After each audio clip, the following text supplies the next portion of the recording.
Dans les années 1200, il y avait un empire du Mali. Il avait été fondé par Soundiata Keïta. L'empire du Mali avait un État fédéral très organisé, avec un parlement. Vous imaginez, dans les années 1200, un parlement. En Europe, on va juste attendre 6 ou 7 siècles pour arriver à cette chose-là. Et l'État était très organisé, avec une armée, avec un système d'enseignement, avec un trésor public. Il organisait l'extraction et la vente de l'or. Il développait l'agriculture, coton, arachide.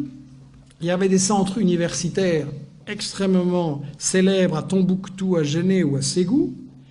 Et un des successeurs de Keïta, Boubacar II, 2 siècles avant Christophe Colomb, a lancé 2 expéditions maritimes pour découvrir l'Amérique. Donc, pour des gens qui ne sont jamais entrés dans l'histoire, c'est pas mal. Et en fait, ce qui est intéressant, c'est que donc, il y avait toute une économie en Afrique et au Mali. Il y avait une économie avec un commerce, des caravanes qui remontaient de la Gambie, donc de l'ouest de l'Afrique jusqu'à la Méditerranée. C'était effectivement contrôlé, organisé par les Touaregs. C'était un commerce extrêmement prospère. Et quand le colonisateur français est arrivé là, intéressé par les matières premières, qu'est-ce qu'il a fait? Il a totalement disloqué, brisé ce commerce. Pour gérer le commerce et l'économie, il a importé des Libanais et des Grecs.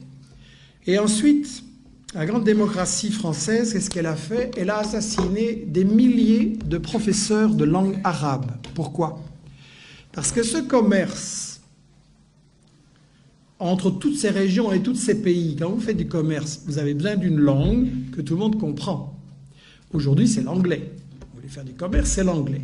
Et à ce moment-là, c'était l'arabe. Et donc, si on voulait détruire ce commerce et que tout soit pour l'exportation vers la France, on a massacré des milliers de professeurs d'arabe à l'époque.